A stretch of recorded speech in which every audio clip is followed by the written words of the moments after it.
अस्सलाम वालेकुम दोस्तों, ARY डिजिटल ड्रामे शेयर सां गॾु अॼु शेयर जी अपडेट सां गॾु हाज़िर थी चुका आहियूं। इन खां पहिरीं असांजे चैनल ते न्यू आहे त सब्सक्राइब करे हाल ते क्लिक कंदा दोस्तों। त हिन नंढड़ी वीडियो में तव्हांखे सॼी अपडेट ॾींदासीं, त वीडियो मुकमल ॾिसंदा दोस्तों ऐं कमेंट में पंहिंजी राय ज़रूरु ॾींदा कयो, जीअं असीं तव्हां लाइ बहितरीन खां बहितरीन वीडियो ऐं मवाद ठाहे अचे तव्हांखे ॾिसूं। जी दोस्तों, जीअं तव्हां ॾिसो शेयर ड्रामे में त शेर जेको आहे त फजर खे सहारो ॾेई पंहिंजे घर वठी आयो ऐं हुनखे जीअं ई होश ईंदो त नेक्स्ट एपिसोड में तव्हांखे ॾिसण लाइ मिलंदो त शेर हुन खां पुछंदो त मूंखे तोसां केतिरी मोहबत आहे। तंहिं ते फजर चवंदी त मोहबत ॿी ॻाल्हि आहे ऐं निभाइण ॿी ॻाल्हि आहे, ऐं औरत जी जेका पहिरीं मोहबत उहो पंहिंजो पीउ हूंदो आहे, जंहिंखे मां छॾे आई आहियां ऐं मां तोसां मुश्किल निभाए सघां।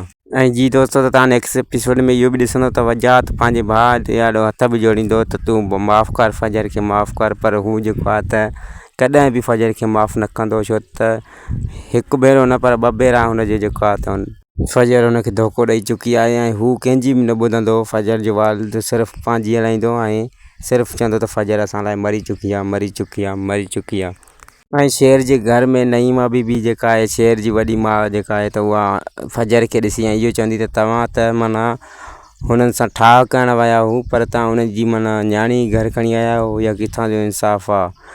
शेर जी नंढी वालिदा जेका चवंदी त शेर मुंहिंजो पुटु आहे ऐं मूंखे हुन ते फ़ख़ुरु आहे, हू पंहिंजे दुश्मन ते फ़तह करे आयो आहे, जॾहिं त हू पंहिंजी न्याणीअ खे घरां कढी रहिया हुया ऐं शेर मुंहिंजो जेको आहे त हिनखे सहारो ॾेई वेंदे वठी आयो आहे ऐं शेर साबित कयो त हू वाक़ई शेर आहे। ऐं शेर जेको आहे त हुन सां निकाह कंदो, इहा ख़बर मलकनि खे बि पवंदी ऐं उहा जेका फजर आहे उहा बि इनकार कंदी त मां कंहिंसां बि निकाह नथी करणु चाहियां।